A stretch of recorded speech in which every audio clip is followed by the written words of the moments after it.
Hello and welcome to a Bergkamp Wonderland and Arsenal podcast. I am your host, Kris, and I have got some merry men with me this evening to talk about the Arsenal because thank Christ above, the interlull has come to an end. Halle bloody Lulia. Right, let's introduce my my lovely band of gentlemen this evening. First of all, I say gentlemen, it's Danny, the button monkey, button pusher, fat man. Hi, Danny. Oh, don't talk to me about pissing buttons. Bloody Skype. If anyone here from Skype is listening, please go and shoot yourselves because you've fucking stopped the MP3 recorder working and we have no end of trouble trying to get the OBS to work, which is why our audio has been wonky for the last 6 weeks. Arseholes. I'm sure. I'm fine. Good. That's the main thing. I'm sure nobody. I'm sure nobody has complained, Danny. We're a fine establishment here. We do our best to make people smile. That's the most important thing. Right. Next up, we have got the man from the underground. It's not your debut, is it, Karl? It's your second appearance, or is it your debut? No, it's my debut. Like I feel like I've been called up to the first team. Like I've had a few League Cup appearances, and now obviously it's been a few injuries, and I'm now in the first team. So I'm here. Yeah. How does it feel that when we can't get Jace, we get you? I mean, that must be a real kick in the teeth. I mean, obviously you got Welsh justice, obviously London justice. So same thing. Justice for London, I like that. Let's be fair, we'd all rather have Iwobi on the right, on the left, and fucking Aaron Ramsey, so that makes sense. I can see him now getting angry. He's sat there going, "You fucking little." That's why I said it. Well, welcome, Karl. You are very welcome, and of course you're a big part of my radio team, so it's good to have you called up to the first team. So welcome to you. And you might have got wind of our man in Warsaw because he's back again. It's Mr. Lord Hillwood. Good evening, Steve. Good evening, Kris. Gentlemen, how are you all?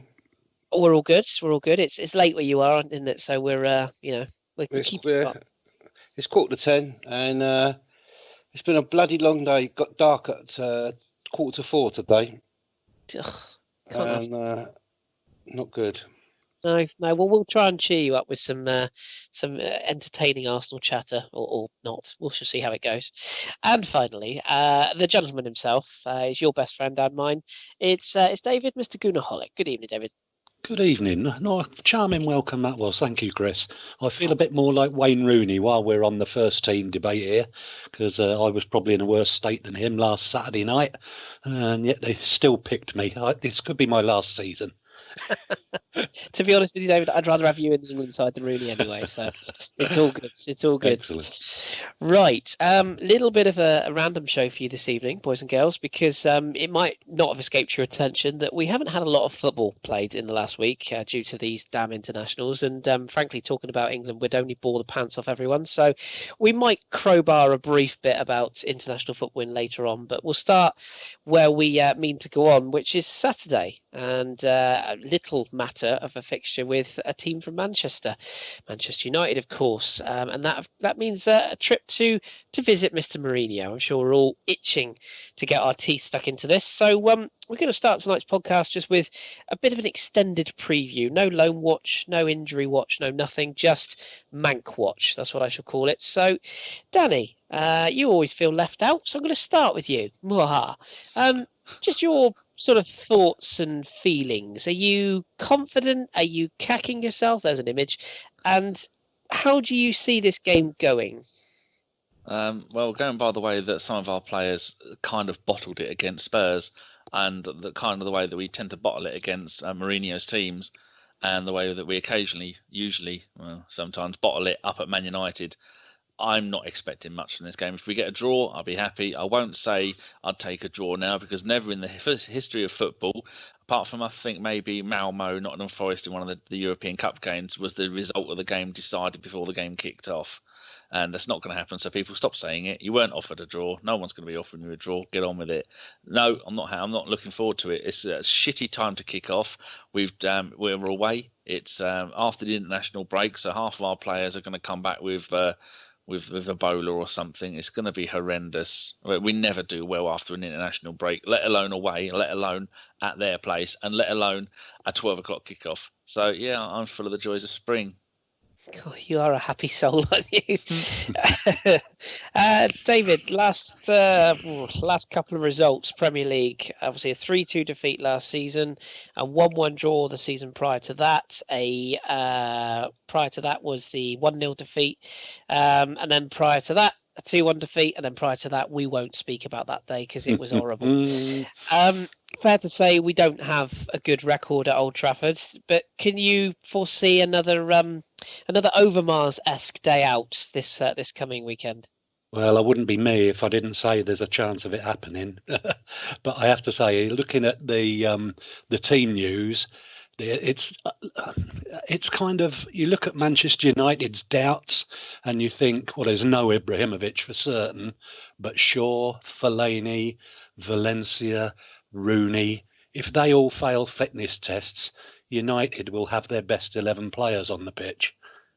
It's a worry because you saw what they did to us last year with basically their reserve side. So there is that proviso on there. But no, I think we're going into the game with a bit of confidence about us. I'm assuming that Alexis is going to start on the bench. And can you imagine how full of confidence he is at the moment? If he gets brought on for the last half an hour and we're still in the game, then I think there's a match-winning situation waiting to happen. But who knows? I'm just too positive for my own good sometimes. I know that feeling all too well, as indeed does Karl, because he shares a radio show with me on a regular basis and knows I'm sickeningly confident about everything and positive. But Karl, do you think, almost picking up on David's point there about the lineups, do you think it would almost be better for Arsenal to turn up and play a stronger United side? Because every time we play a team that has got a quote unquote weakened side, we seem to struggle. So is it almost reverse psychology playing its part in going up there this weekend? Yeah, definitely. I think sometimes it's all in the mindset. If you feel you're playing a weaker set of players, then it's almost, we don't need to try it as hard. Whereas if you're playing like Man United's first team, then you feel you may have to try a little bit harder. I personally, just for a good game, I'd want to see the two strongest 11s, like personally, both of them, Man United and Arsenal's. Unfortunately, we're not going to get that in this game. We're missing key players, and so are they. So I want to go out there, and I mean, I'd love to beat them, but just I got the touches of last year, when we should have walked that game probably 3 or 4-0, and I even thought that we was going to beat them 3 or 4-0, and obviously what happened. So I think, personally, going forward, if they got a strong team out, the mentality's there to think, right, we've got to play better to beat them. Yes, there's definitely. I agree with the mentality side of things. That's a big part of sport, and certainly against sides like United. Steve, the lineup is obviously going to be scrutinised heavily. There's a few changes that we appear to have to make, particularly at right back, obviously with Hector Bellerin being out injured now. Do you foresee kind of wholesale changes? David touched on Alexis potentially being missing. Iwobi has been, had a bit of a tough time recently. How many changes do you foresee, and what areas would you like to see changed? Let's put it this way: there should be changes because obviously the Jenkins has got to go in Bellerin's place. Not Jenkinson. Jenkinson's got to go in Bellerin's place because there's no one else to fit in there that's got the continuity of that back four. He's had some game time with them. He trains with them. He knows what he's doing. And to be fair, actually, Jenkinson's no slouch in the speed stakes. He's just, not Mr. Ferrari like Bellerin is. But I definitely think after a couple of the last few games, I think Iwobi's been overplayed. It worries me that someone who's 19 years old is fucked at 55 minutes of every game. He's badly disciplined in where he should be off the ball. And this is one game, I'm afraid, when you've got like Rashford or possibly Martial down that side, or them switching sides or gagging up, both going down there trying to catch out Jenkinson. You can't afford to have the person in front of them not putting a shift in on either side, not putting shifts in defensively. Walcott now is doing that on his side. But for me, I think Iwobi's been the big link defensively, and I think in this game that's going to be important because they are going to try and sit back, park the bus and hit us on the break, because that's what his whole game plan is about, as well as the usual cheating and Andre Mariner being a dick. But for me, I would be very tempted to put Ramsey on instead of Iwobi. Ramsey's did he play for Wales? Yes. All right, yeah, so he's full 90, I think. So he's played full 90 minutes. So he's got within him to play 70 minutes. He can always be replaced with Iwobi or with the Ox. And I would definitely start with Ramsey on the left, and I think Ramsey gives you a bit more defensive stability, and I think also as well he gives you a chance of scoring goals, and he's a better finisher than Iwobi is, because Iwobi against Tottenham had a brilliant chance and he just side-footed it to Hughes Lloris. So I hate playing United. It's the one game that I don't enjoy watching. There's only one game more that I don't enjoy watching, and that's the North London derby. You can't relax and watch the game. You can't be calm. I hate them. They cheated for 20 years in English football. They're wretches. The whole city's a shithole, and their fans are wretches, and they're all over the world being glory hunters. So it's not nice. And for me, if we get out of there with a point, I'll be mildly amused. If we win, I'll be exceedingly surprised. Okay, because one last point. Because at the state Mourinho's in at the moment in his United career, having spent so much money and having players who are absolutely frauding it up and being absolutely crap, if he gets trounced by Arsenal, he's pretty much a dead man walking in there. So that leads me to believe that he's going to set his stall out to do everything he can to either take a point or beat us. And I think we'll play into his hands as usual by playing the same old same old lineup, same old tactics, and fucking it up. It's good. I'm going to leave you for a second just to get off the fence, because I'm not sure you've made it clear there. So no, love it as always, Steve. Love it as always. I want to kind of spend a bit of time just drilling down into the fixture itself now, and how we kind of keys to victory, I guess. And David, I want to start with you, because the news about our little magician Santi Cazorla is not great. I think it's fair to say no news, I think, is not good news, if you get me. Very, very quiet. The manager's being very coy about his return date. The player himself said that he's not sure. Where is that creativity coming in the midfield at Old Trafford? If we go with Coquelin, which I imagine we will, are you pro Xhaka? Are you pro Nene, or would you go Ramsey centrally? Where do you get that creativity if we don't? I think it would be my choice and not Arsene Wenger's choice to go with Aaron Ramsey, because he gives you box to box. Even though he's more of a ball carrier than a passer, he just gives a little extra something in there. But I think what Arsene's going to do is he will go with Xhaka and Coquelin, because I think he's aware of the pace that United could have up front potentially. And of course, having to play without Bellerin, who not only plays right back, but acts as a sweeper behind the others when we're caught on the break. That's a big miss for us. So I think he'll start with the two most defensive players that he's got.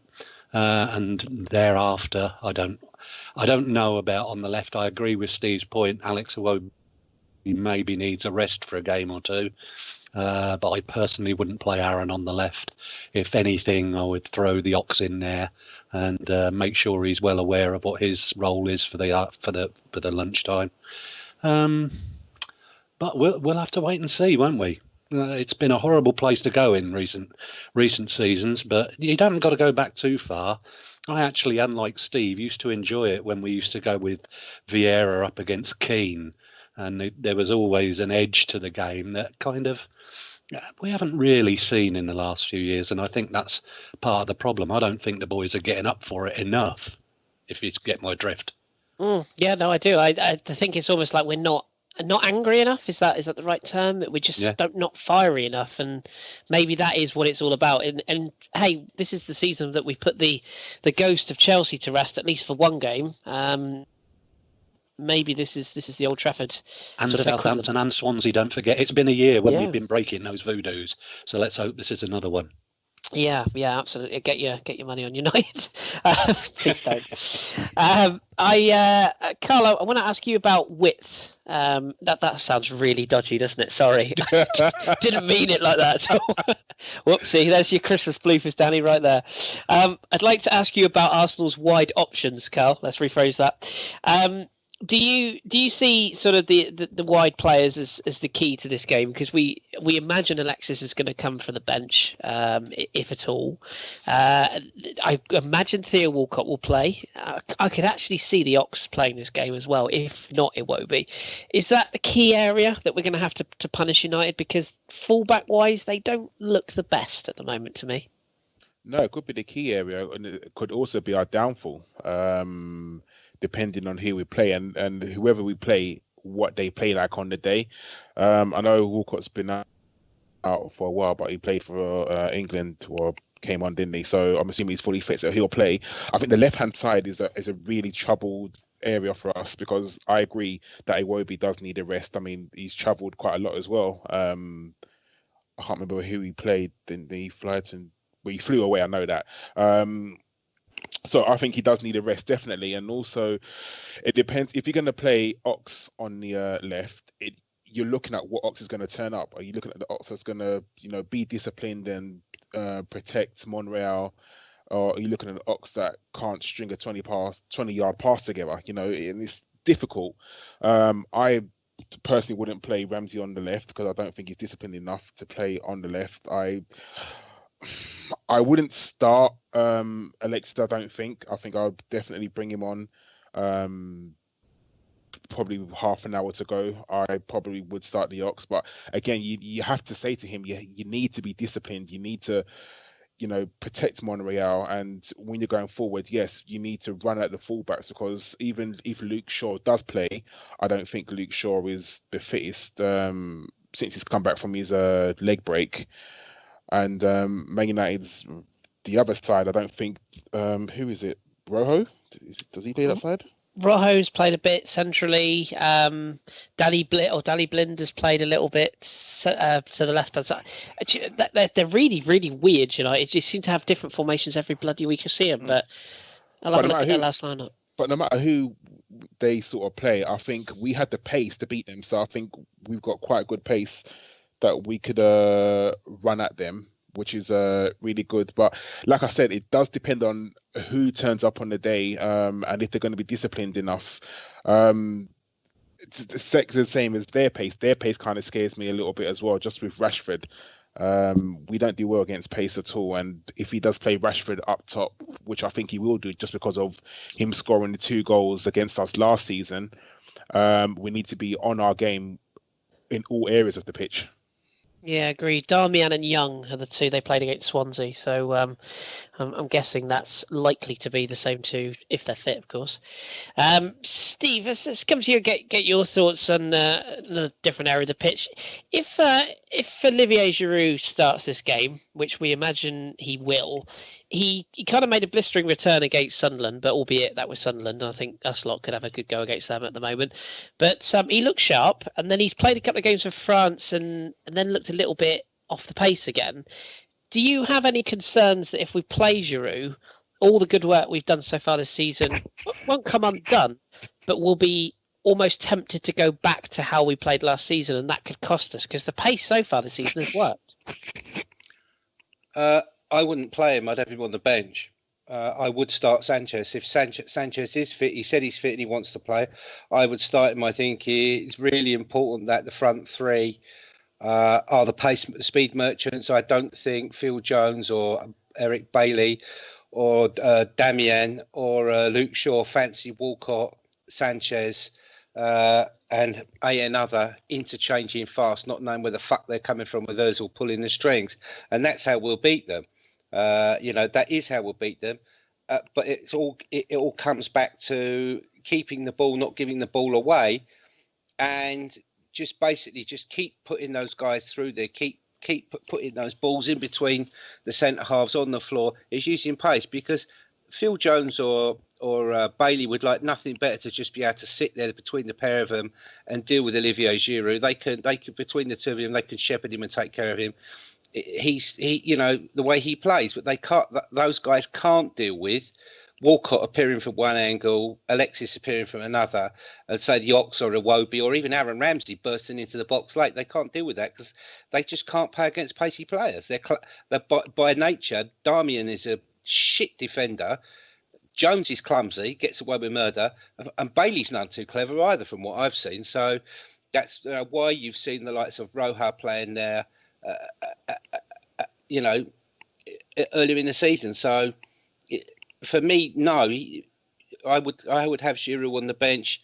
You bring him on with 20 minutes to go. You know, you take Alexis off if he's done his job, and you bring Giroud on, and then he's going to have a go at tired, you know, defenders who've been pulled about all over the place. Then he might have a chance of succeeding.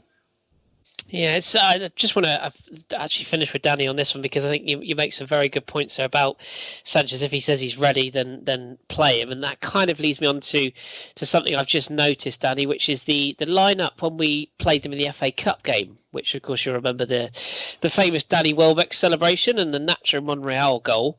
Just read you through our lineup that night. Szczesny was in goal. Bellerin, Mertesacker, Koscielny, Monreal, Coquelin, Santi Cazorla, Sanchez, Ozil, Oxlade-Chamberlain, Welbeck up front. Now, that's not hugely different to what I would expect on Sunday. So is it just as simple as Arsenal turning up with the same mentality? Because that night we went at them and we got results. So do you feel the same way, you know, looking at the lineup we could potentially field? Would it be mean of me to point out that 5 of those won't be playing? Well, of course, but it'd be similar. You mean that's in shape? If you take out, you put Mustafi in for Mertesacker, you put Jenkinson in for Bellerin, Oxlade-Chamberlain could start. We never know. Sanchez could be up front and centre. Well, my point really is, as you say, shape.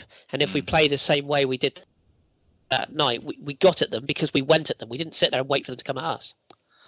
I don't know. I mean, I've been trying to figure out which games was Mourinho in charge, and when he is in charge, whether it be or whatever the teams he's been in charge of, what is the factor that means we always do so bad against him? I don't think it's the club or the ground or the stadium or the players. I think it's just him. I just think Wenger has a mental weakness when it comes to playing against him, because he knows he's going to get fucked over, and we know we're going to get a wanky referee who's going to try and fuck him over. And I think all that lot makes Wenger go into a bit of a panic. Without showing it, usually takes it out on his zip. But I don't know. That's why this game is going to be. Hopefully, we'll go there and we'll murder them like everybody else has been smashing them this season, because they're just a disaster of a club, going nowhere, chucking money at it and still going nowhere, and buying more players and dropping their best players, moving the players around, and it'd be just their luck that they managed to get the right combination of everything on Sunday or Saturday, and then they end up beating us. But we have got more than enough to beat them, and if we do stick to the same kind of formation that we had there and the same kind of mental attackingness and go at them, then I think we can do it, because the ones that are missing, we can replace them with some would say better players. I definitely think Mustafi's a better player than Mertesacker, because Mertesacker has been known to flap at times. I think missing Santi's calmness and the ability to pick a pass and thread everything through the midfield is going to be a problem. And I think playing on the right-hand side, because I wouldn't put it past Wenger to start playing Ramsey on the right-hand side when we all know it has to be Walcott. And Walcott came on as a substitute for England midweek, so there's no problem with Walcott. And I think Sanchez should definitely start as well, go out of our best players, and then bring on the likes of the Ox when we need a little bit of pace and things are dying down in the second half. But yeah, I think we should just go back to the team that's been doing so well for us this season, and just stick to that formation with those players and the same type of football, and just go at them, because they won't be okay. They'll be tripping over each other, won't they? I'll tell you what, that point you make about the referee, Danny, it's an interesting one, because the fourth official this week is the Michael. Oh, what's his surname? Michael Oliver. Fish, the weather presenter. Yeah, that's him. Michael Oliver, who I would think is most people's idea of one of the few competent referees we have, or one of the best referees PGMOL can put out at the moment. And the fact that he's the fourth official and Mariner is refereeing the game, they're the wrong way round. Can you imagine what Mariner's going to do if he's got a situation where he can't tell whether Mustafi or Ramsey has fouled someone? Oh God, can you imagine? I definitely think that we need to send all our black players out with their names on the front of their shirts, and probably Man United should as well. I could just see a situation where Marshall will fall over and then get sent off for fouling himself. They'll get Danny Welbeck back from the injury table, bring him on just to send him off. He's definitely UKIP, isn't he? Fucking Andre Mariner. We mentioned earlier, when Kris mentioned the cup game earlier, Oliver did that game, and I remember him awarding us a penalty at Old Trafford. It doesn't matter. I see you lot were just talking in the window. Iwobi played and scored for Nigeria away at Zambia, and they played in the Levy. I'm not going to pronounce that. A stadium in Ndola, and he scored. Yeah, and so did Man City's Iheanacho. Kelechi Iheanacho. Bless you. Thank you. As well I as didn't even know he played. That's good. He also did the most ridiculous flick in that game, which was really worth looking up if you like that kind of thing. Let's just briefly touch on before we sort of shift gears from United. Then just have a look at the opposition, because it wouldn't be an Arsenal podcast if we didn't, have a little dig at Mourinho, and of course have a look at the threats that they pose. So, Karl, let's start with you. What sort of mindset do you think Jose Mourinho is in? Because the biggest fear I have about this game is this is exactly the sort of game that Mourinho will thrive in. He obviously does not like Arsene Wenger. His squad have not been performing. It's just, you could just imagine this game being exactly the sort of game that he wants. So what kind of mindset do you see Mourinho in, and what kind of threats do you think he'll offer? Or do you think he will just park the bus? Hopefully he's got a mindset where he jumps off a bridge. He wants to be Arsene Wenger. Well, that's without a shadow of a doubt. I think during his press conference tomorrow, you're going to see he's going to make it about him. He probably is going to say something derogatory about Arsene Wenger. I was quite happy that Arsene Wenger said today in his press conference, I'll shake his hand, I don't have a problem. But you just know that Jose Mourinho is going to make it about him, as he always does. And I don't know if that's a smart move or a dumb move to try and deflect it off the pressure of his players. But he likes to be a centre of attention, and we all know this about Mourinho. I think he's going to go out to try and beat Arsenal. Whether he does that by sitting back and hitting us on the break, or just being send his team out to do us dirty, he will do something just to try and get one over on Arsenal. And it's frustrating, because I just think he's one of the worst human beings in football. I really do. And the fact that Arsenal have such a mental block over his teams, is really, really frustrating. I just want to go out there and I'd love to beat him. I really would. But I think he's going to try and make it about him. He's going to send his team out. I personally think he's going to send his team out to be defensive. And then the media are going to go, oh, it's a Mourinho masterclass. It's brilliant. No, it's not. It's shit, boring football. And that's exactly what it is. But people tend to think that it's brilliant just to sit back behind the ball and soak up all the pressure and try to hit people on the counter attack. That's not football. That's boring shit football. But somehow he gets away with it. Other teams can do that and people will say, oh, it's defensive, it's not good. But Mourinho does it and he gets praised to the high heel about it. I've really never understood that. And that's just the English media up Mourinho's arse for some unknown reason. I genuinely think that if we go there with the right mentality, we will beat them. But the problem is we need to get this mental block of Mourinho not beating a Mourinho team. I don't know if that's half the team. I don't know if that's Arsene Wenger, the way he gets nervous about beating him. I'm not too sure, but we need to go the right mentality and take the game to Mourinho and then hopefully come out with a win.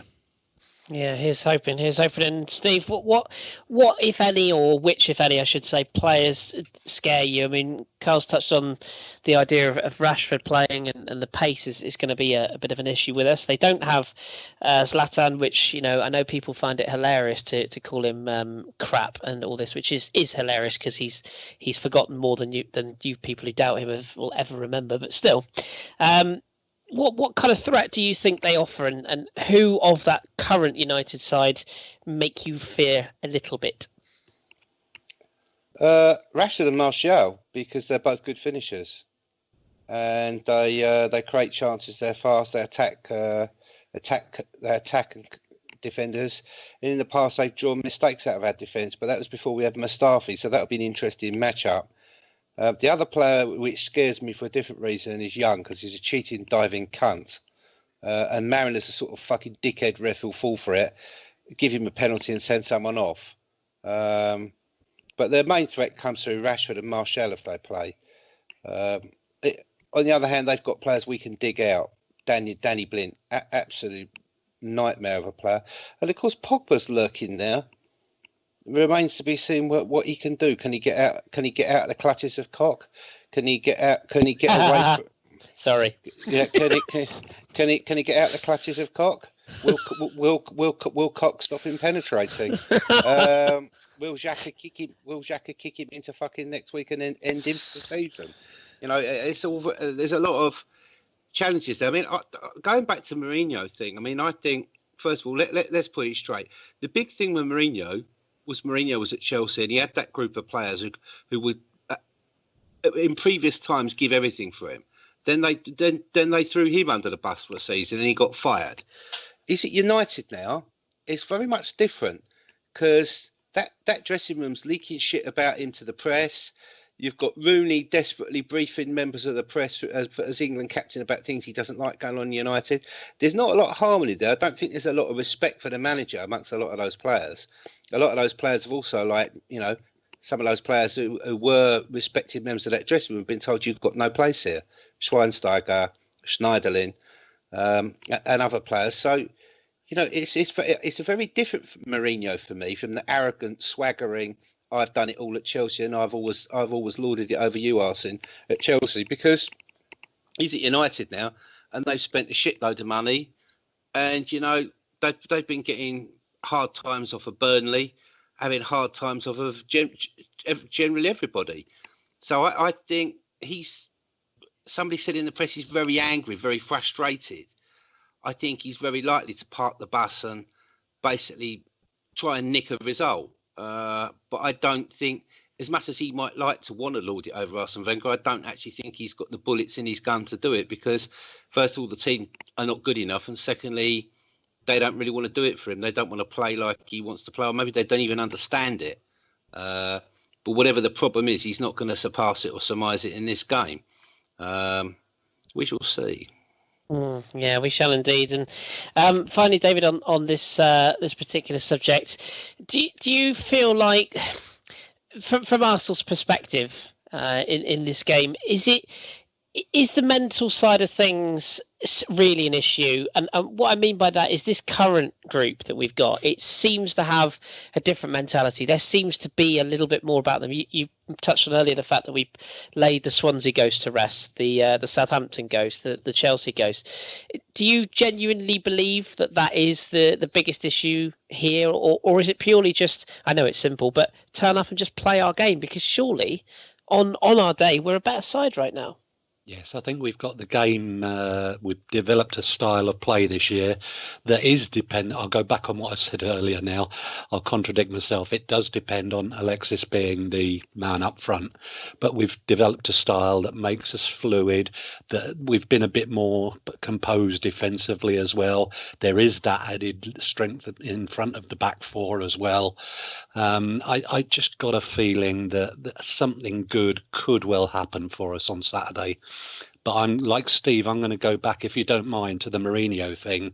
And Karl was saying that he always makes his press conferences about him before and after the game. Now, there was a reason for that up until last season, because it was a very good way of taking all the pressure off his players and deflecting all of the attention off them to make it all about him. But it turned, of course, last season when he made the absolutely foolish mistake of turning on the club doctor, and he lost the players as a result. And then he started making the press conference not just about him, but as they were throwing him under the bus, he was doing the same with them. And when they got bad results, he started calling them out individually. And it's strange to see that it started so early at Manchester United. He's doing exactly the same thing. And Steve makes a great point. That doesn't look like a dressing room that's together. Let's hope it really isn't. Yeah, I couldn't agree more. And the media will, of course, and all the papers. It's already started on Sky. You know, Wenger versus Mourinho. We cannot go into that game with that mentality. It's got to be about, the Arsenal need 3 points. We need to go there and treat it like it was any other team and get the job done. Absolutely. If we turn up anything like we have done in most away games this season, I do think we'll be all right. And I really hope we use that pitch. It's a big pitch, and we never seem to play to its size. And I hope we do. So that's United for now. Then obviously we'll come back for predictions a little bit later on, but we're going to move the conversation along now to another subject that's quite close to us here at Bergkamp Wonderland, who of course have been laughing at cock jokes since 2006. It's the youth, and Danny, I want to come to you straight away because you obviously give us a report specifically each week on the loan players, players who are away from the club, and indeed you've got a database that you keep close to your heart of players who've come and gone over the years. What is it, in your opinion, that is not working in the youth system? Maybe not just at Arsenal, but across all the English sides, because it doesn't seem to be a production line like there used to be in years gone by. What do you think that's down to?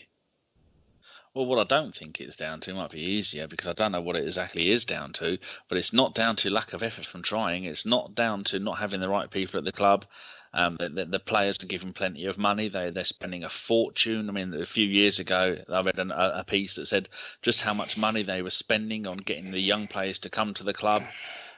It could be anything. I just don't get the feeling that Wenger really wants them at there, because far too often in the League Cup games that we'll see over the last 5 or 6 years that he'll still play first team players in the League Cup, but I don't ever think that he's overly bothered about the League Cup, because if you were, then when you do get into the latter stages of the League Cup, he'll still keep playing the kids. So for me, it should be you play all of the youth players, all the reserve players, or whatever you want to call them, for the early rounds of the League Cup. Once you get to the semi-final, go, well, thank you very much for what you've done. We use the best of you, and then we use the first team players. Like when we got to the League Cup final in 2007, we played one of the best Chelsea teams probably they've ever had, and then we still played all the kids, and we played a few first team. But I think that's the first ever goal that Theo Walcott scored for the club, and I was there, and I was so annoyed because he shouldn't have done that. It should have been thanks for getting us this far. Now we're going to go and we're going to try and win this. I suppose some of it will have to be that maybe he puts too much faith in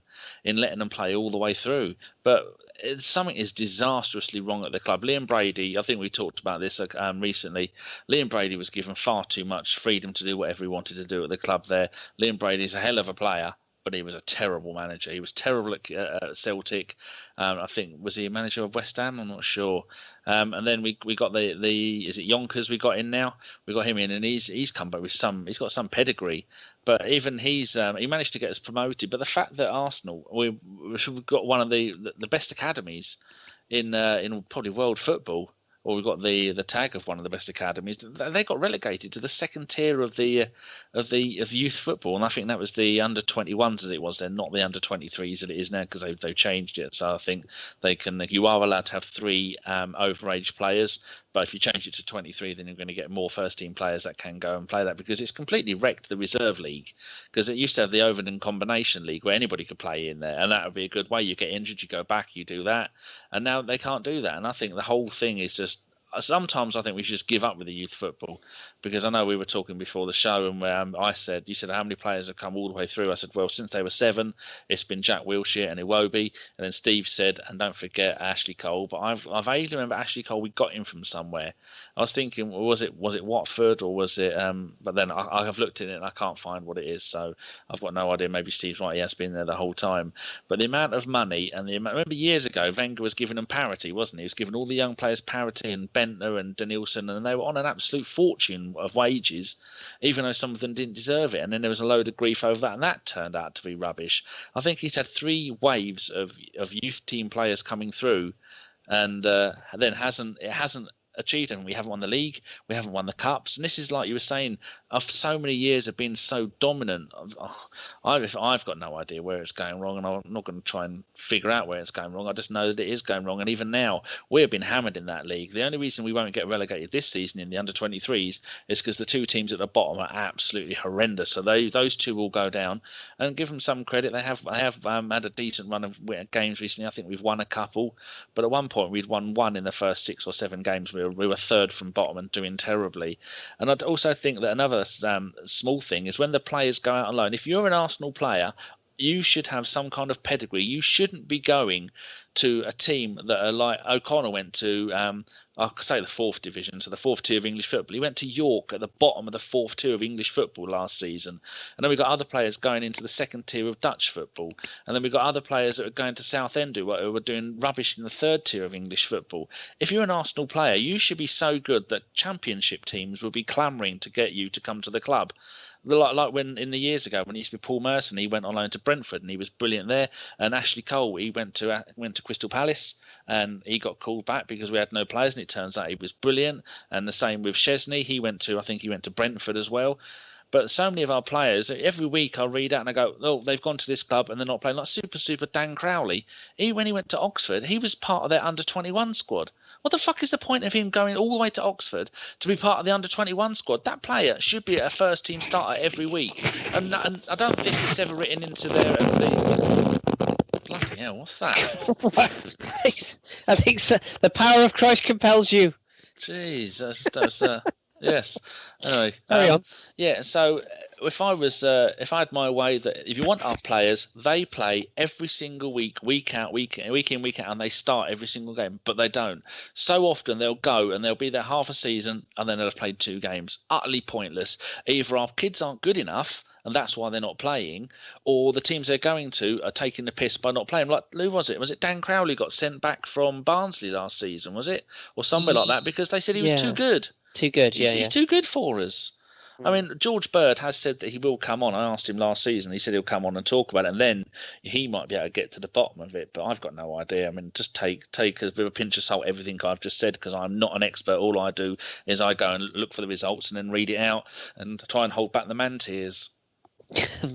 Oh God, as a thought. Steve, what do you make of what's going on with the youth team players? I mean, is it simply a fact, and you can expand Premier League wise if you like, because it doesn't seem to be a huge new wave of young players, and if there are, they seem to be on loan in foreign leagues. So what's your kind of views on the situation at the moment? Well, sort of like it's 2 phases, isn't it? I mean, there was the old days of when allegedly Arsene Wenger had no money to spend. Well, we all know he bloody well did. He just chose not to spend it. And he was running his Project Youth, and Project Youth was cancelled by somebody because somebody came in and they went through the youth players and the players that we had who came from that system and went through them with a razor and threw them all out the club. We cut out all the dead wood because they were all earning huge amounts of money, and basically they were shite. A lot of them had no resale value. They weren't. The whole Project Youth thing was a failure because we didn't win trophies. We had, as somebody said earlier, we had 3 players that came through that youth system. One was Ashley Cole, who was at Arsenal from the start. Jack Wilshere, I believe, was at Watford first. And the other one is Kieran Gibbs. But I think it's a problem, not just in football. I think it's a problem in all sports. I think that, I heard a conversation on the BBC Radio 5 Live pre the London Olympics, where Colin Jackson, who was in charge of sort of like trying to find talent for the British Olympics team, was on there with the Danish guy who was at the time Chelsea's youth manager, who was previously at Tottenham. I can't remember his name. And they were both basically saying that there's generally a big problem with youth and sport of them being good enough. I just think Danny touched on it.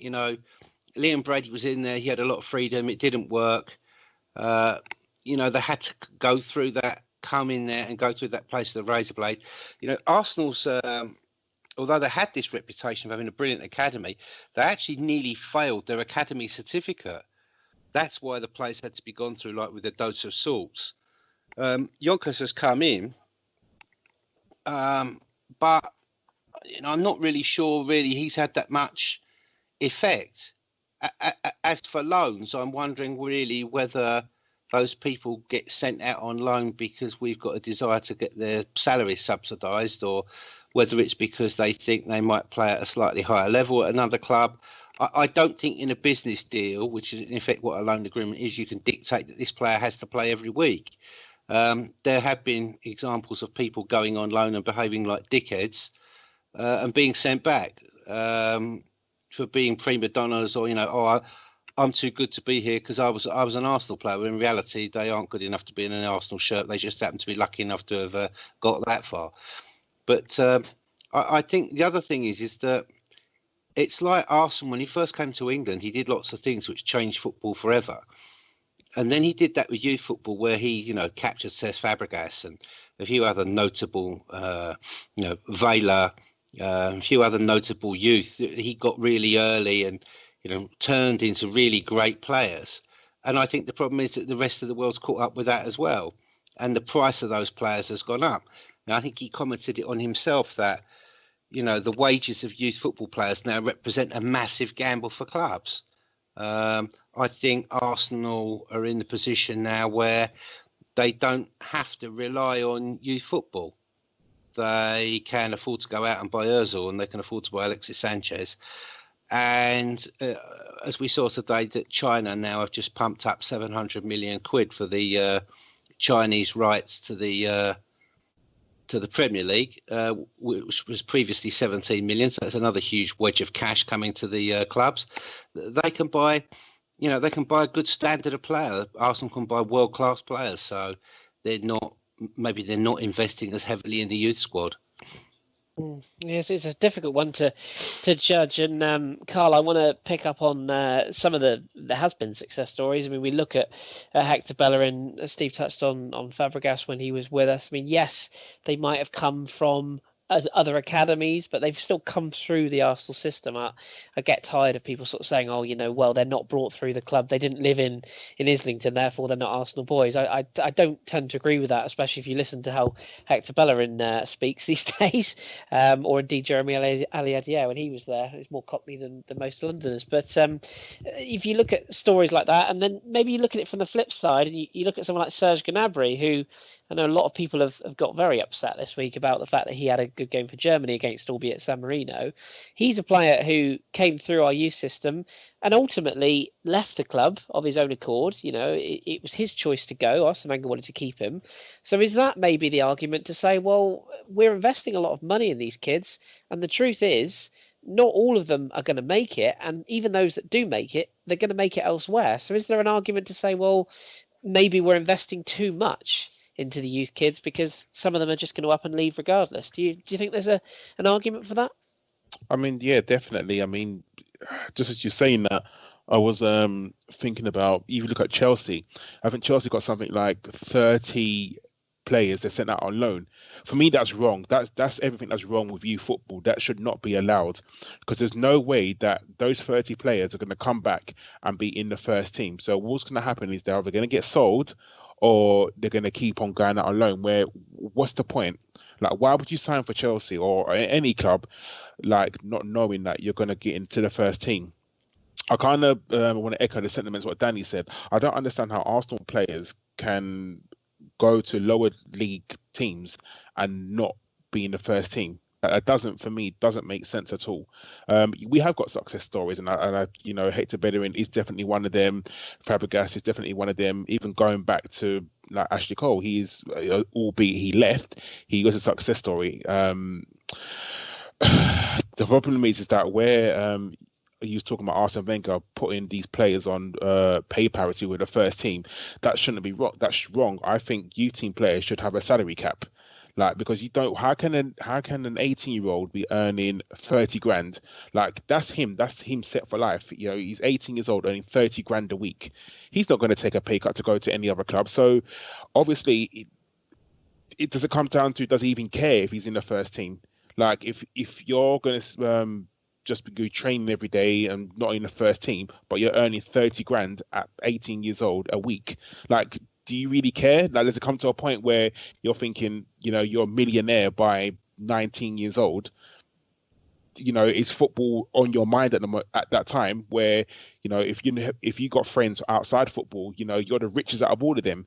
So money does definitely come into it. And I know people may think, oh, no, you shouldn't be a salary cap, but I think there definitely should be, because these players are earning just ridiculous amounts of money. So then football then becomes a back burner. They don't really think about that. They're not thinking about, because whether they play or not, they're getting their 30 grand a week. So it doesn't make a difference. Wasn't Connor Henderson quite famous for that? So he Irish, didn't really yeah. care about Coventry the fact that he was doing terrible at football.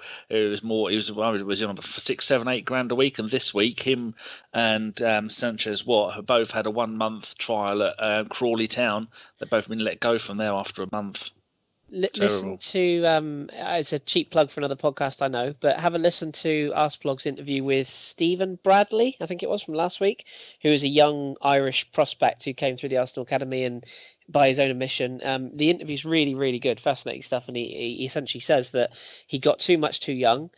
He got excited. He had the cars, and he had the lifestyle. He was a young Irish lad living in London. He had more money than his friends, and he just went out and he said, I pissed my career away. And he's now scouting for Arsenal in Ireland, and he's a manager of a club over there now.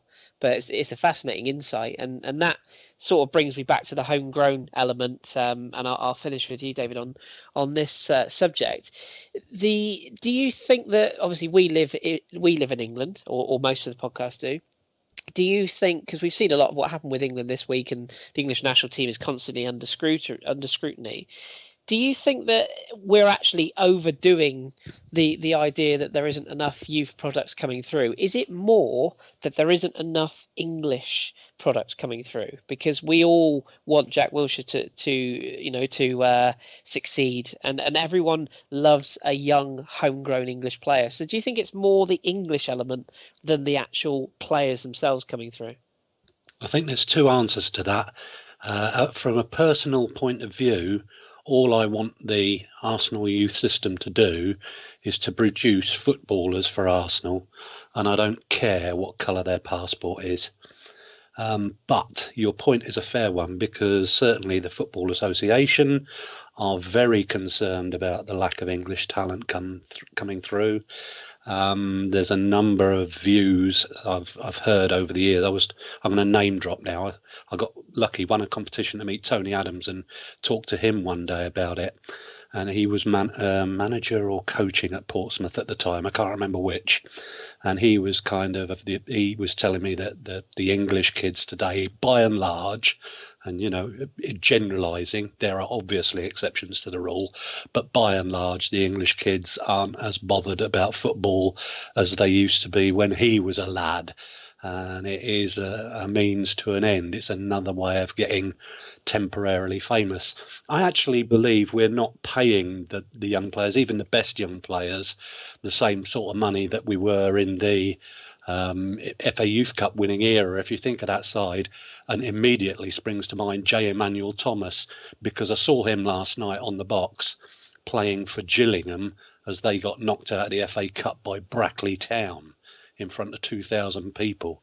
Now, there was a guy who was on seriously big bucks because he was going to be the next big thing, but they couldn't work out what his best position was. Well, he's found it. He's at Gillingham.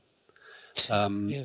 The other side to it is I got lucky to talk to one of the junior coaches. Admittedly, it was towards the end of the Liam Brady era, and I get a bit annoyed at the criticism that Liam gets, because his idea of his remit was also that he should be producing good footballers for Arsenal, but there was no pressure on them at junior level to win. The whole thing was set up that they would play in the way that the first team plays, so that as they progress through the setup, they would know their role and be comfortable with their role if and when they got promoted. And I would imagine maybe that's changed now, but it's a complicated story to follow down the years. And yes, we haven't produced enough players. Look at Southampton; they churn them out. perhaps we need to be looking a bit closer to home than always looking at Holland and France and Spain. I don't know. Yeah, it's a fascinating subject and one that we could talk for hours on, but alas, we'll leave it there. But it's something that maybe we should revisit at some point. Danny, perhaps we can try and what I would really like to do, maybe at the Christmas period, is maybe see if we can find a couple of either experts or indeed fans of maybe one or two fans of other clubs.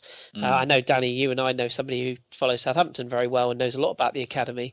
It'd be really interesting to maybe delve into that. So perhaps if we can find some time, we'll drag a Christmas special out of that. So we will revisit that at some point. So if people want a little insight into it, go to thehighbury.co.uk, then go to the very top of it, and then you'll see part of the way along Arsenal data. I've only put one thing there.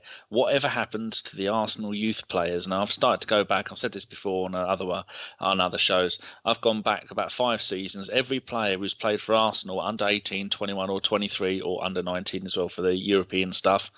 And I've started to go through them all, and every game they've played, it's like a Chupa Apcom, his first season for us, 12-13, all competitions, 30 games, 17 goals. So I broke that down into seasons, where they've gone, when they've been on loan, what they did at these other clubs, and some of it is such sad reading. So many of the players are in like the 5th, 6th tier of English football.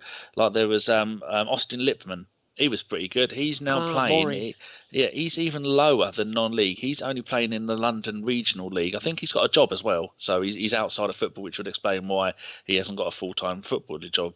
But it's just so many of these players have gone, I played for Arsenal. And you go, oh, did you? What were you doing now then? Oh, I'm cleaning bins out the back of Tesco's. But go and have a look at that. And if anybody would like us, if you're interested, just let us know. And we could easily go and find some ex-Arsenal youth players that'd be more than happy to do a half-hour chat with us about their career. I expect AFTV to copy that as soon. They've probably got the place bugged. They're on it now. So, yeah. But it's such interesting stuff because, like David was saying, it's. Brady was a fantastic player, and I think it was Alex Finn was saying in the week when we did the interview with him. I think he was going on about the point at which the youth football was ruined was when all the money came into it, and you no longer had to produce youth players. Did he say something like that, David?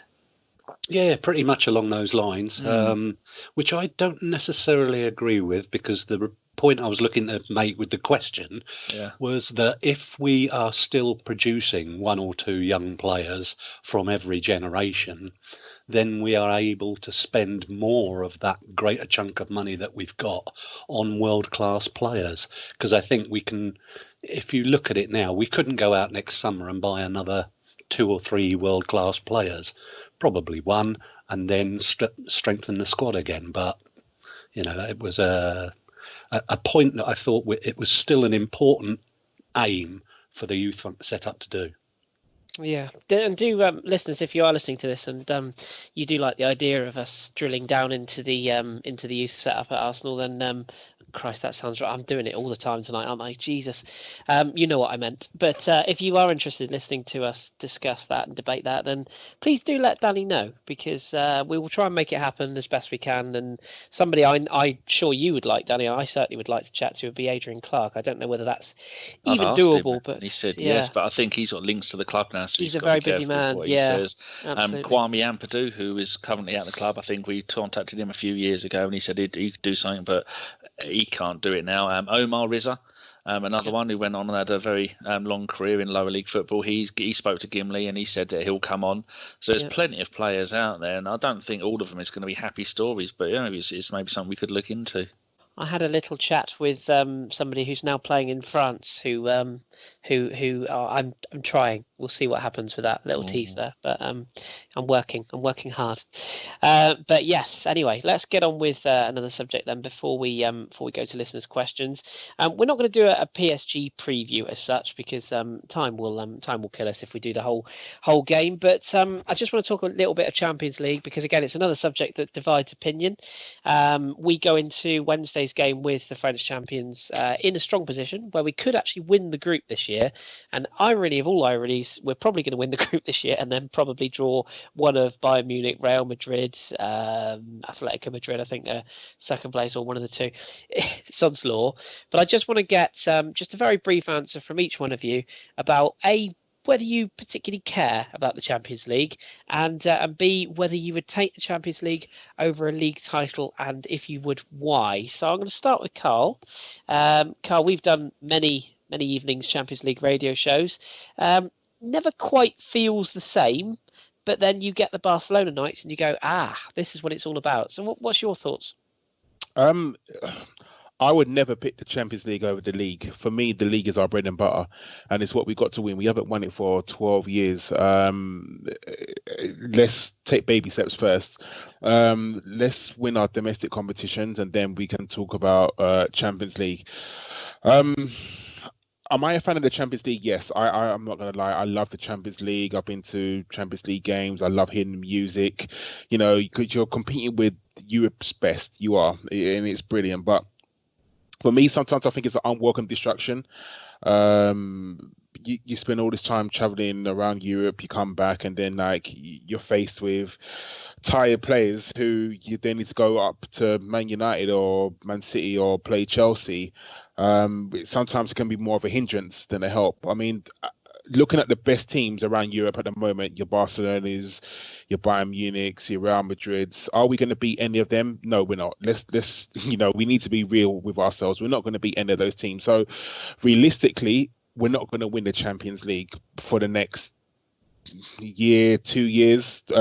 Personally, I don't think that's going to happen. Like I said, I was never going to pick the Champions League over the league. I think we need to concentrate on that first. It's nice to be involved in the competition, because obviously you're involved in the competition, you attract the best players around Europe and the world, because everyone wants to play in the Champions League. But the problem is, like I said, sometimes it's an unwelcome distraction to our bread and butter and what we actually really need to concentrate on, which is the league. Couldn't agree more. Actually, it almost sums up everything, I think.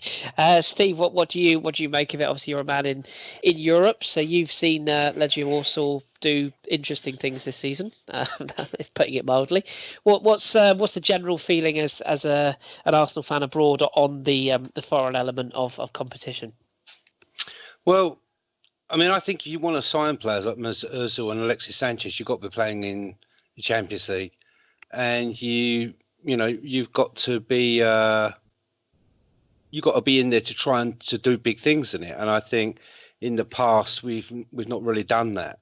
I think at times the manager's got his focus. He's got a bit myopic on the Champions League, and that's cost us in the league.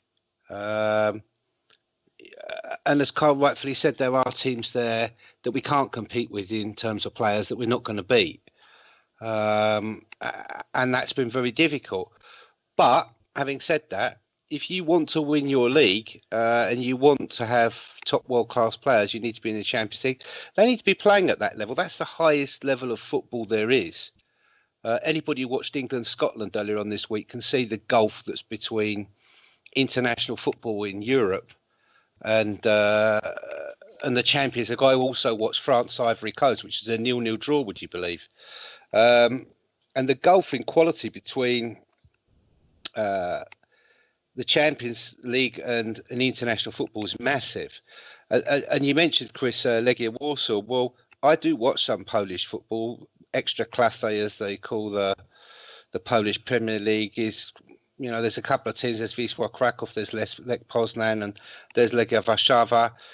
The rest of the league are not very good, but the quality there is dreadful. And that, some of those teams, Lech Poznan, they've done quite well in the Europa League in previous years. Legia Warsaw go into the Champions League. They got smashed in their first game, I think, was 6-0 or 7-0, can't remember. They, I think they've got the worst ever negative goal difference. They did sort of retrieve some sort of respectability by getting a 3-3 draw with Real Madrid in Warsaw, even though none of their fans saw it because they were banned from going to the game because they're all fascist twats. But, for me, I think it's a necessary evil of the game for Arsenal. We have to be in that Champions League. Yeah, there's the financial thing for the money-grabbing American git.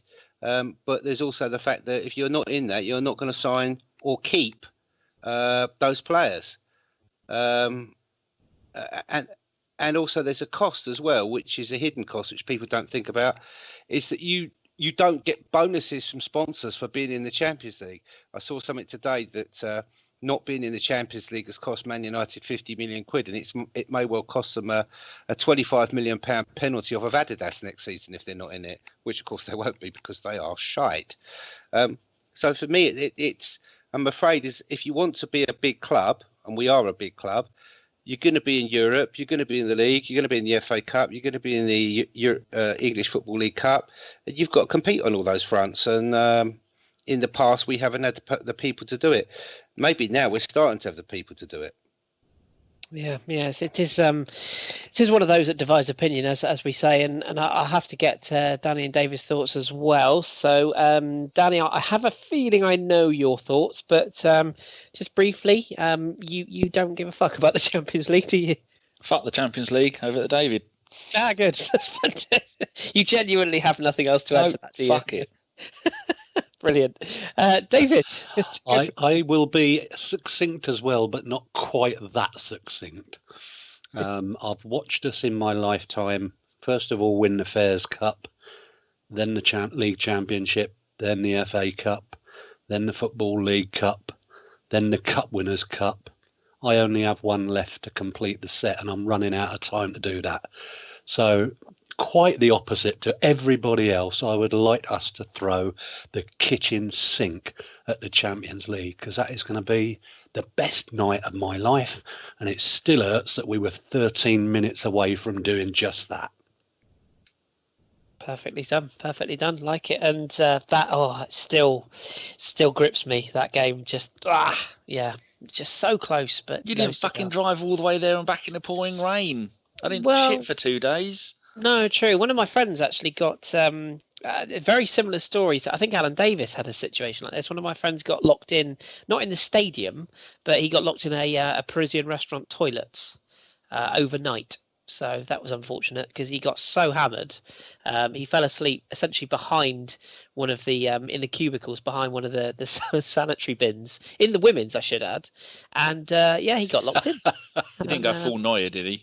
I think he went beyond Neuer, to be honest. Jesus. I think he went full Lehman, to be honest. It was not good. But yeah, there's a story for you. Lovely job. Anyway, a sanitary tale. Moving on. Danny. We will... cuts. Moving on. Cock jokes, sanitary jokes. Goodness gracious me. Off the rails. Danny. Questions. I've just chucked a tweet out for myself just to see if there's any late comers, but have you got a couple for us for this evening? 14. We have been going for an hour and 10-15 minutes, so this is going to be a little bit shorter tonight because Steve's not getting any younger and needs his beauty sleep, didn't you, Steve? Get on with it. Get on with it. Get on with it. Thank you. Yeah, dog. Right, in no particular order, people. Thank you very much for sending in all your wonderful questions as usual. I will do them all, as many as we can get in for the next 10 minutes. Kitty Glitter. She says, is it time to start thinking about scouting for Santi's replacement? Those brilliant little legs seem to struggle for fitness more and more. I'll let Karl have that one. Yes. I don't think... What's his last season, isn't it, in his contract? So I don't think he's going to renew. I think the injuries are taking its toll, and I think we need to not do what we did with Arteta. His body's obviously telling him that he can't do it anymore. Unlike what we do with Arteta, we shouldn't have signed him on for another year, and we did. And look what his body broke down. So yes, I think from now we need to be looking for his replacement. Jolly good. Very quickly on that one. If anybody wants to butt in any of the questions once the main question person's answered, finished doing, go. Thank you. I don't know what I was saying there. Sorry. It's just a really quick one. Santi is coming from you. Oh yeah, full carpenter. No, Santi is. I know we joke on this podcast. I know we give Jace some stick, and we did on that wonderful day with OG for the Swansea game. But Santi is, for me, his replacement is so vital. And there are players out there that are of a similar style, but are there players as good as him right now? I think you struggle. You've seen Manchester United have spent 100 million quid on a player who still confuses a lot of people who watch him. Couldn't Ramsey do it? I don't think he's that good a player, Danny. I really don't. Grow into being that good a player. I don't think he's technically good enough, and that's the biggest issue. Obviously, I'm slightly biased, but there's a few players in France that potentially can be. Verratti is one. Verratti is one. Fekir is another. If you change Fekir's position, the one in the Ozil hole normally, doesn't he? That he does. The one all wide, but the one I would keep an eye on, and it's a long shot right now. But there's a young lad at Nice called Vincent Cosiello, and he's only pint size, very much Santi. Is he the one making Balotelli look good? He does a lot of pulling the strings from deep, and he's a young player, but he's very, very small, very cute, very clever on the ball. And if he progresses, the only thing I'd worry about him is he is very, very small. He'd need to bulk up. But so is Kante. Well, there you go. And I just think that replacement is so hard. People talk about, we need a striker. Well, yeah, we do. But realistically, if we've got around in our pocket, we can go and get an Aubameyang or a Lacazette or whoever. It's just whether we actually pull the trigger on it. But creative central midfielders that do the job as well as Santi, I struggle. I really struggle. And I think that's such a massive signing. When that time comes, it's really, really hard to find a player that good. And Steve might have something in Verratti because he won't be at PSG next year if things carry on the way they are. Right, good. Yes. The next question is going to be from a certain banner whose name I've been saying it wrong. It's not Chas Nuki Brown. It's just Nuki Burden. I didn't know. Nuki Brown. I thought it was a nickname. Anyway, he says, best win at Old Trafford. Is it 1998 or 2002 or other? Mr. Holick. Oh, goodness me. And you're not going to ask me that one first. Okay. I'll have to say 98. I'll be but quite quick and simple because that was to get Mark Overmars that goal, turned that season around. And absolutely, that was the one that won the league for us, although it wasn't the game that we won the league up there, if you get my drift. Steve? Two games for me. 98 because I was there, and I was actually quite amusingly in the United corporate home end. And when he scored, I was the only person standing up in that stand with my hands above my head. I then got ejected from the corporate lounge afterwards. So I was driving Wilf McGuinness, who was running the lounge, absolutely mad, as you would. But the other game for me, which I went to up there, was the game with the massive fight. Where Limpar scored direct from the corner. And I think that was one of our greatest victories there because not only did we beat them, but we kicked the fuck out of them as well. Karl, what's your one? Probably 98. I remember being in school and I remember I had a load of Man United friends. And I remember it was Saturday. I remember going to wanted to go to school on a Monday just so I can rub it in their faces, because at the time Man United were, they were cakewalk in the league. They were like 13 points ahead or something like that. And I remember going, just thinking, we've got to win it now. We've got to win it. And yeah, that was a pleasure going to school to rub it in my friends' faces. Oh, yes. I think we can all relate to that. Kris, in under an hour. 98, 100%. I remember it really well. That kit, that celebration, that man who looked like Alan Davis, that jacket he had on, just everything. With the lovely perm. Yeah, I can still remember it. I remember the flick on from Anelka, Overmars just running in behind, Schmeichel's angry reaction afterwards, United throwing everything at us. I don't know if David and Steve feel the same way about this. Well, to be fair, all four of you, but it struck me as that was the game we knew. Like that was that season. We just knew that was our year, and there was a real belief that would be the season that we would finally win the league, and it just carried on from there, and we never looked like we would get beaten for the rest. I hate that phrase. It was our year. It's a fucking very scousy bin dipper. Yes, fucking thing to say. It's a little bit slippy. I'll just reinforce what you said. When he scored and it all went quiet in there, and I sat back down, some mank cunt in front of me turned around and said, they think they've won the fucking league now. And I turned down to him and shouted down to him, because we're going to reel you in, you cunts. Yeah. It Was will it fucking 12? read you in. 17 points it was. 17 points, and that run, and of course that was the Christopher Ray goal at Bolton and the FA Cup goal at Yeah. Wolves, and And we did reel them in, and to add, you're like this, to add insult to injury, went back into the corporate lounge for dinner, and I was with my friends who were all Cockney Reds, and they're all sat there, oh, please don't fucking drive people mad. And I was driving people mad, and they have a raffle in there, and the money goes to the kids charity. So I bought like 50 quid's worth of tickets, and I won the first prize. And the first prize was a Man United home kit signed by the players. And I just don't get it off of Roy Keane. So I went there going, no, draw it again. Don't let the Arsenal cunt have it. And I was like, no, fuck off. I've won it. I'm having it. It's mine. And I got it. And I went outside on the terraces, walked all the way back down to where, right down at the front of where the corporate was, there was a dad and his son who was disabled sat there. And I just leant over to the dad and said, with your son like this kid's face lit up, and I gave him it. And I went back in. Roy Keane sort of said, what have you done with that kid? Have you thrown it away? And I told him. And he went straight down there to have his picture taken with that kid, which was quite cool, actually. I love it. Good. My one, that's a nice story. Steve has done something nice. My one is going to be, I like to find something a little bit obscure.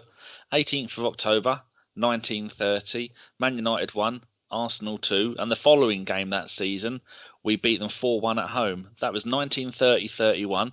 Arsenal won the league by 7 clear points. Man United finished bottom by 9 clear points. What a season. Beat them home, beat them away, and they got relegated and we won the league. So go and have that printed up, little boys and girls. 1930-31 season. Never to Did be you go to both games, Danny? Yes, Danny was there home and away. Yeah, Holly took me on his knee. We can't overlook the Will Tour goal, because that was special as well. I mean, I still remember that. The Carnu celebration, jumping over, and Freddie with a shot to start it off, and yeah, that's still very memorable. But 98 just about pips it, I think. Right, the next few questions I'm going to ask it to each one of you. Graham Hawke, if and then in brackets when we get beaten away at United this weekend, how badly do you think it will hurt us psychologically, Steve? Well, first of all, I don't think it's if or when. Wait and see. It's one fucking game, and I don't think it hurts you psychologically at all, because, okay, we've got a history of fucking up against United, and we may well do it. They might equally go and lose to fucking West Brom by 4 goals next week, so I wouldn't fucking see much in it at all. Good. Right. Potty Mouth Nil, this is you, David, says, do we pay Alexis and Ozil the big money if it means we can keep them? Yes. Good. Move on. This next one is for Kris from Pixel Rapture. Should we shoot legend. more? Yes, and Pixel, I want a vine of Danny. Can we? I don't know. There isn't enough pictures of Jace, is there? I want a picture of Danny wheeling over, or a GIF file of Danny wheeling over a member of ABW of your choice with piss flaps.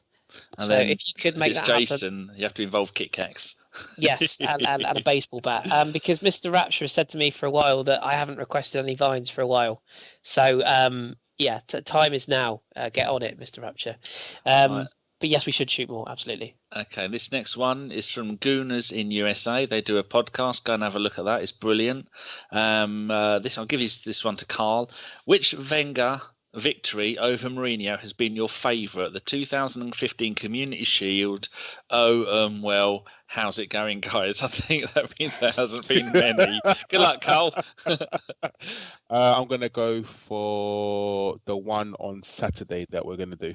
Oh, hey, up there's for dancing, downstairs for think. No, it's the other way around, isn't it? Right, this one is to David's next. No, it isn't. It's Steve next. From Craig Wellings. Would you play Sanchez against Man United and risk him being out for 4 weeks with a pulled hamstring, or bench him and start Giroud? I think question is, can we get Sanchez through Manchester United and PSG? Nursing him through, if we can, then we do. He's a world-class player. He may well change those games and win them for us. He may not pull his hamstring.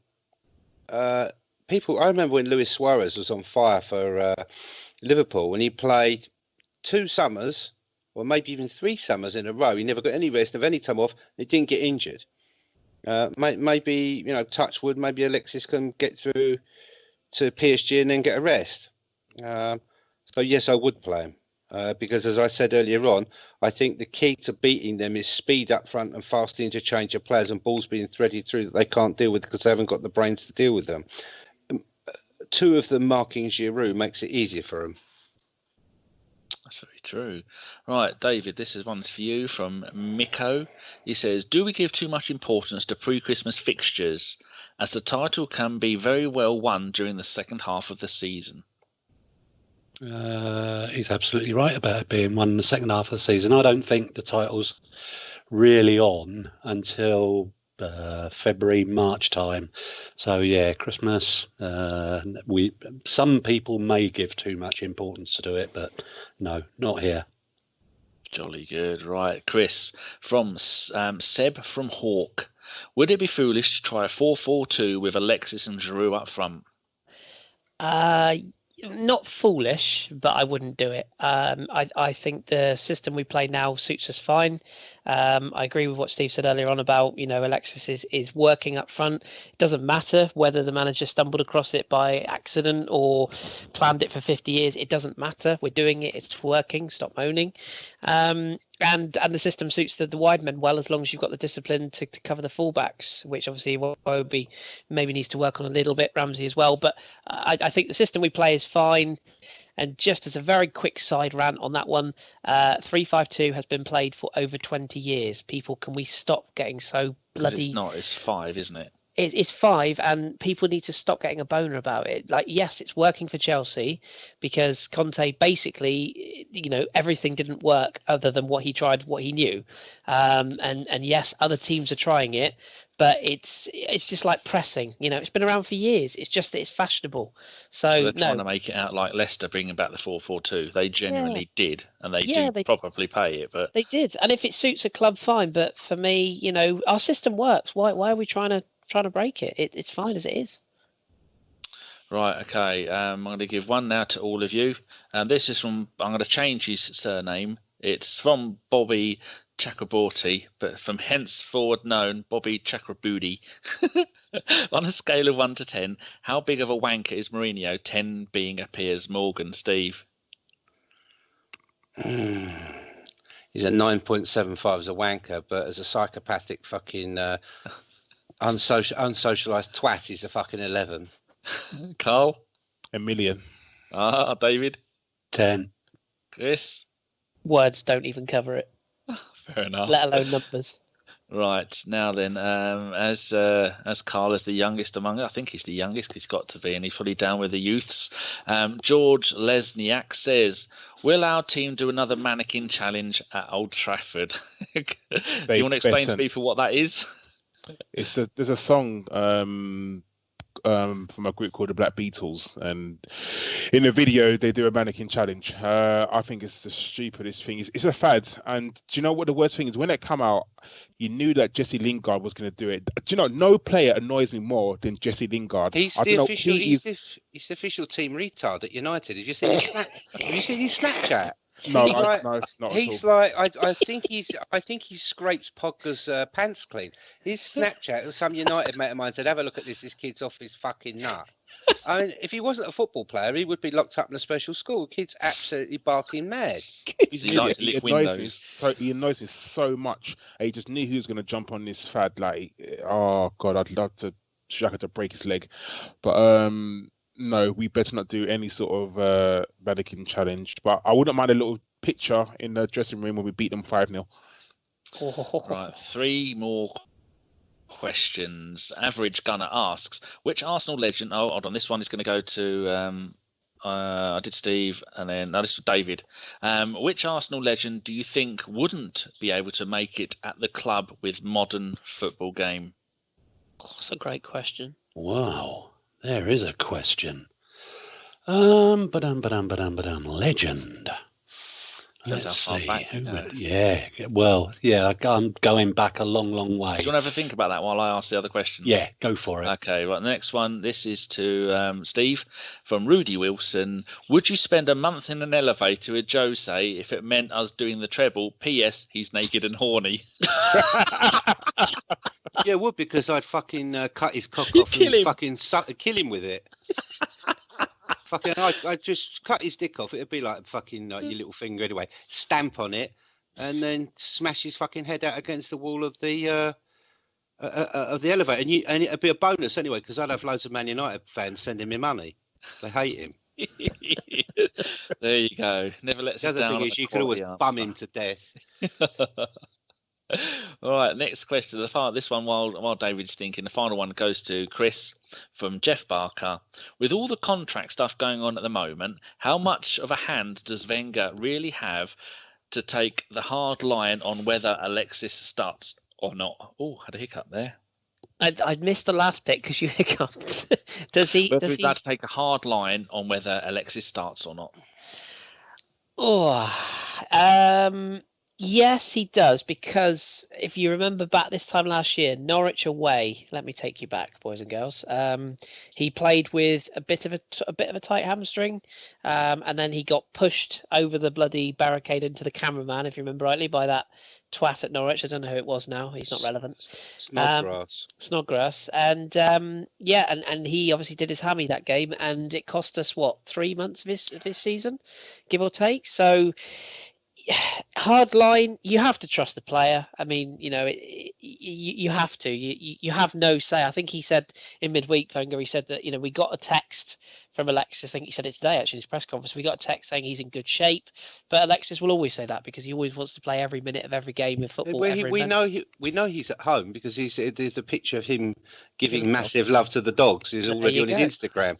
He'll play. He said that he's going to fly back on Wednesday. He'll train on Friday and he'll play. He'll play. I watched him for Chile against Uruguay in midweek, and he did look sharp. You know when a player is carrying a little bit of an injury and you've got heavy strapping, and you sort of see them maybe just take 5 yards of pace off a run, and maybe just think twice before they make the run. He looked sharp. He looked fine to me. Hopefully they did the right thing and bandaged him in cotton wool, and maybe he might even have been sent on international duty knowing he had this little tweak, and maybe they sort of said, look, could you maybe just leave him out of one game and play him in the second? So you just got to trust the player and hope to God that it doesn't backfire, because we need him, especially with Lucas Perez out. Although he's not particularly proven yet, he's the closest we've got. So let's hope it goes well. He's supposed to be back shortly anyway. Yes, true that. Yeah, let's hope so. But Danny, there is one other question that I want you to ask me, just because the person who asked will be very happy if I answer the question for various reasons. Gives David some thinking time. It's from Mike Feinberg. If you go to the podcast mentions, you should see it at the top there. Can you see it there? If it were up to you, Y2K, would Jose Mourinho make the list? No, what the hell is that? What he's referring to here, it's a wrestling reference. And Danny, do you know what? Jericho. Yeah. Do you know what happens when you give Mourinho praise? Do you know what happens? No.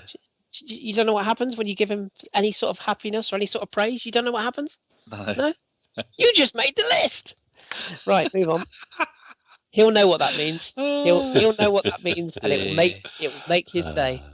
David, David, got an answer for us. Right, okay. Well, I've been going back through them all in my mind, and all the ones that my dad told me about, and I'm going to upset somebody if I name anybody. And actually, I do believe that if we go back, Alex James, Charles Buchan, Ted Drake, Joe Mercer, in my lifetime, we're talking Joe Baker, Charlie George, Liam Brady, David Rocastle, Tony Adam. I think all of those guys, there's not anyone who's going to struggle in modern day game. So the only thing I could possibly do is name a player, probably the first Arsenal legend, because there's nobody left to tell me how wrong I am, and it would have to be David Danskin. He's the bloke who formed the club. Yes. Well, it was a very different club he formed. Disappointed that you didn't go. Square. Disappointed that you didn't go for Stefan Maltz there, but I mean, Christmas Eve. He said legend, not Bellend. Sorry, my bad. Lovely hair though. So that kind of answer is why David is a world-class blogger. Absolutely. And I actually got a mention in one of his blogs this week, and I was so over the moon. I did a little dance. You've changed. Get on with it. Right, let's bring the show to a close then with some predictions and some shout-outs as usual. So, Danny, do you want to take charge of the predictions? Because I know you get angry if we do them too fast. Okay, right. Man United. Kris? I predicted right. I'm going to go Man United 1, Arsenal 3. And I'm going to go with. Oh, that's a toughie, isn't it? I'm going to go. Oh God, no! I'm going to go Alexis. I'll go with a hunch. Cheers, good. Right, me. I'll do mine last. Karl. 1-1. Rashford's going to score first, isn't he? Oh, I've gone 1-1 Walcott. So 1-1 Rashford. All right, Steve. 2-1. To us. Yep. 2-1 to Arsenal, and first scorer will be Walcott. Oh, very good. David. Can I just make one point that Walcott may not play because his wife is about to drop a baby. Oh, that's a good point. Congratulations, Theo, if you're listening. Good luck, Melanie. But on $100,000 a week, Melanie, I'm sorry, love, you'll be fucking having that on your own. Walcott, get your ass to the game. Let us know how you get on. You know, send the Ox down there to fucking be at the birth. If she's in the States, she might go Andre Mariner and not notice the difference. You could find Steve an all good delivery room near you. Push love, for fuck's sake. What are you playing at? Or send Chesney down and he'll drop it. Can't you have it in the changing room? Hurry up, love. I've got a meter to get to. Actually, it's all getting a bit sort of Breitbart, Milo, Yiannopoulos, fucking women hating this. Now, if he can't play and his wife's having a baby, then of course he's got to go and be at the birth of the child. Can't play. But I've been there once. I hated it. I think the new Theo Walcott will play regardless. Just put it out there. Yeah, I think he's a different man this year, and about bloody time, Theo. But cheers. And I hope he steps up his fouling, which he seems to have been doing quite regularly in this game. And there's a few of those cunts need it. Sharpen those elbows. Beauty, wasn't it, on the Spanish lad? That was a cracker. Yeah, you can't beat it. Mr. Holick, what's your prediction? I'm rather taken with Chris's 3-1 as well. I'll go for the magical Mesut to get the first goal. He doesn't get enough predictions. Right, next one. PSG. We are at home. Kris. Oh, this is a tough one as well. It's just coming. Get on with it. I know. I'm going to go 1-1. And I will go for Cavani, first scorer, because you know it. No, they're a lot better than they have been. So yeah, I think we'll draw that game. I'm going to go 2-2, and I'm gonna who's going to play? I'm going to forget Ozil again because he turns it on with the big teams.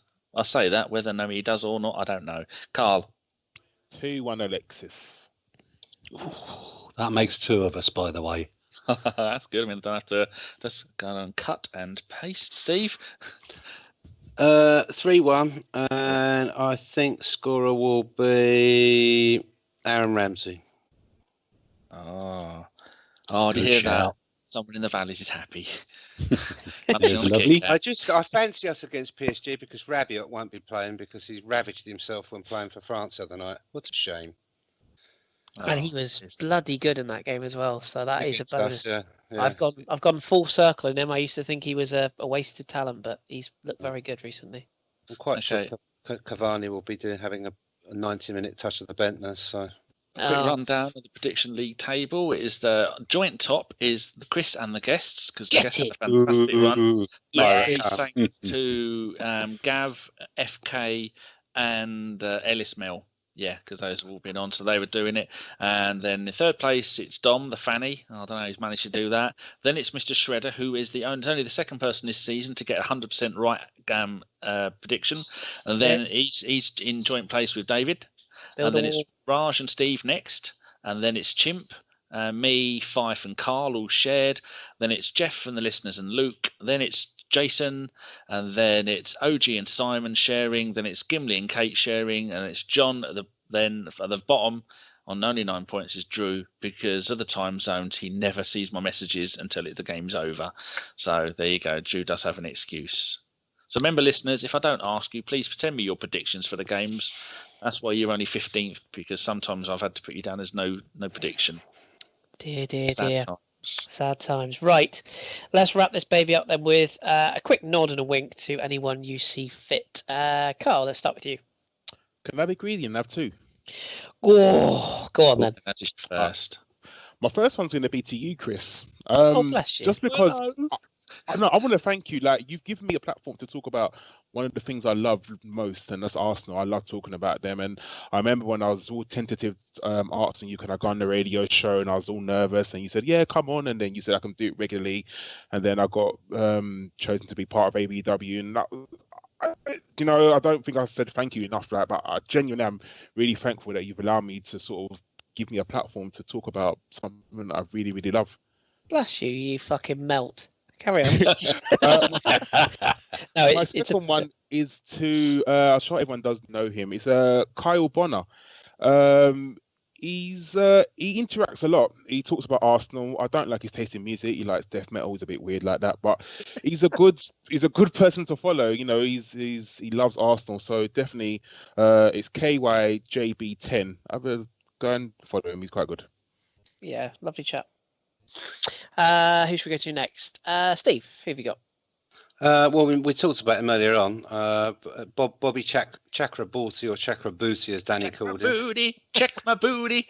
Yeah, you can find him at Boblex. He's a top bloke, and him and I interact a lot. He's quite funny, and it was his birthday this week, so many happy returns to Boblex. And yes, a very good chap indeed from the Hackney area of London. Oh, Hackney, don't you know? What, David? Since you asked me her question and I had a one-word answer for it earlier and I didn't say hello, mine goes to @NilStar1. Nil, hello. Beautifully done. Danny, I've got one, but anybody from you? Anybody you want to say hello or bugger off to? Badly drawn Arsenal. Oh, yes, quality. Yes, that's as it sounds. Superb. Yeah, he does like to do lots of stupid drawings, like he's just done one of Gerard recently. I keep kind of go Gerard. That's watching too much, listening to Kris talk about French football too much. Yeah, so badly drawn. And there's also another one called Arsenal Cartoon 2. Does the same kind of thing. Just makes you chuckle. Yeah, so go and give them a little tickle. Yeah, good stuff. Good stuff. Okay, I've just got a quick one for me. It's our very own. It's the lack of beard himself, Mr. John Welsh. John is, as well as a top man with a shit beard, he's a lovely bloke. But no, he's done an awful lot of work for me on my other podcast of late. Even though he's been working away late into the night, he's always an editing machine. So I won't thank you, Danny, because you meant to do it. But John does an awful lot of work for me. So a little salute to you, Mr. Welsh. I appreciate it. Now get back to work, you lazy shit. And I got to have a little chit chat with a fake Josh Daw while we were waiting for you. Oh yes, yeah. The lovely. You just got the title for the podcast there. What's that? Top man with a shit beard. Yes, because it could describe Danny or John. It's brilliant. They are. So it's a thing of beauty. Or me, to be fair. Yeah, I'm like that. We need to. Haven't you shaved yours off? I have, yeah. I did a clean sweep. It's coming well. It's down there. So you're sort of like a brass who's hasn't shaved and she's got to win. Getting a bit stubbly down there. It is, yeah. It does look a bit, but yeah, it's a bit patchy at the moment. It's not looking good. So bit like a badly shaved Alsatian cutting off the chainsaw. Yes, it is. And finally, I have to just give this a quick plug. I had the pleasure of interviewing somebody yesterday who Danny knows very well. Well, I say very well. He's followed for many years. I was very, very, very humbled to interview Andy Brassel yesterday for my my other podcast I do, the Football Hipsters. If you like European football, give us a listen, but definitely give that interview a listen because Andy Brassel has worked for the BBC, he's worked for Bleacher Report, he still does, he works for TalkSport now. Absolute wealth of knowledge. He is like the Goonaholic of European football. So do give that a listen if you like Andy Brassel because he's a bloody nice bloke. So a little plug for that. Right, Danny, unless there's any other business, any other blogs we need to report or anything like that. There is a blog out, isn't there, at the moment? Yeah, there certainly is. And it was done by Luke is Premium. And it's called, Luke is Premium, that's not his name, that's his Twitter, it's Luke. And it's called Arsenal Must Reshuffle to Beat Wounded United. I'm sure that's the latest one. Yeah, it was the other day. Yeah, so he just talks about what we need to do and talks a little bit about the game and a little bit about the recent history of Man United. Yeah, so it's Steve, behave yourself. So yes, do check that out. That's at the Bergie Blogs, and our thanks to Jeff. I don't even think he knows how to say it. He doesn't know, but we love him. So thank you. He's in a meeting at the moment. He is. He's always in a Yes, he meeting. just sent me a picture. Right, that's it. We're out of here. There will be a radio show on Saturday. Not sure what time yet. God knows who's going to do it, but tune in. It will be good. There's a plug if ever heard one. But we'll be back for the radio show, and we'll be back for another radio show after PSG, and the podcast will return as usual this time next week. So all that remains to be said is to thank my guest, David. Hello. Beautiful. Steve. Just thank you and good evening, and a brief intermission from the Warsaw Fire Brigade there, who obviously just started because some twat has set their pierogi alight. Splendid business. Love it. Can't beat that. Always remember, underground is the safest way to travel. Oh, brilliant. Danny, you can't beat that. But Boris thanks, Danny. Johnson is a wanker. Oh, all right. You went Here. close. That's just for Karl. And that was a Bergkamp Wonderland podcast. Thank you so much for listening. And remember, keep it Arsenal. Good night.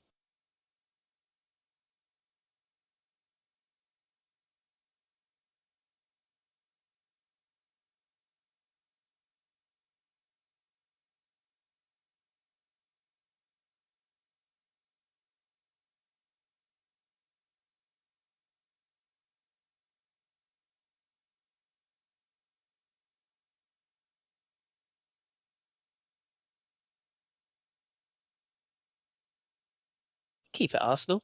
Good night. Get your glasses trendy and your beard strong. Oh, that's the wrong podcast, you twat. Oh, fuck. I honestly thought that meant your drinking glasses. I thought, how can you have trendy drinking glasses? Oh, And he went, you- no, it's glasses. And I thought, what, Dr. Kawashima on the Nintendo DS? You tit. Sean laughed at that. Oh, dear. What did you say when I showed a picture of Chris's hair and he bleached it a bit blonde?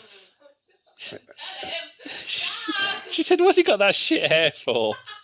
Sweet. Yeah, with well, ginger. I don't know what we you're live. laughing about, Sean. We saw you all pissed up behind your dad in the photo. the other day. Yeah. They're talking about you being Fucking- drunk. Sparko Pissing on the yourself. fucking sofa. She pisses herself when she's drunk. Oh, don't go with that. Jesus. That's still not good. Once it's That's not a denial, is it? Not every That's time. not much of a deny. I don't kill people all the time. It's a bit too close for home for my liking right now. I only Yeah. piss myself on Wednesdays. I'm gonna have to go and put my piss flaps on in case she gets pissed.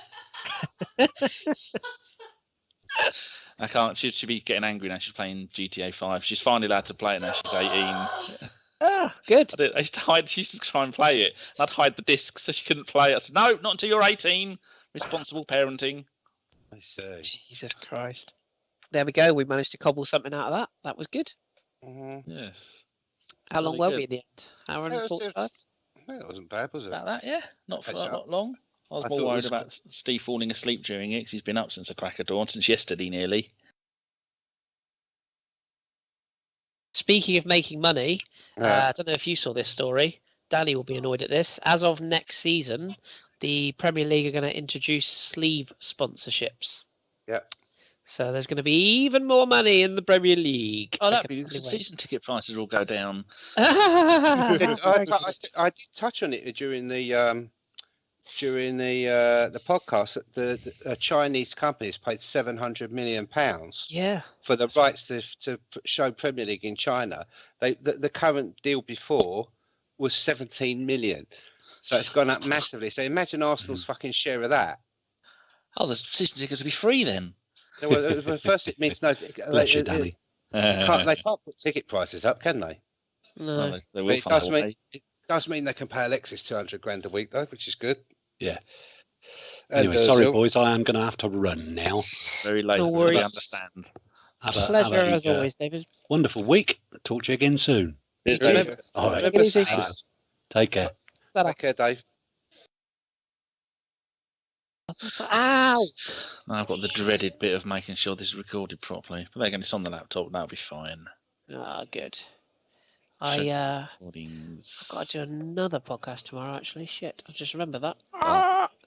Yeah, I've got to make sure Ross can record it as well When's this?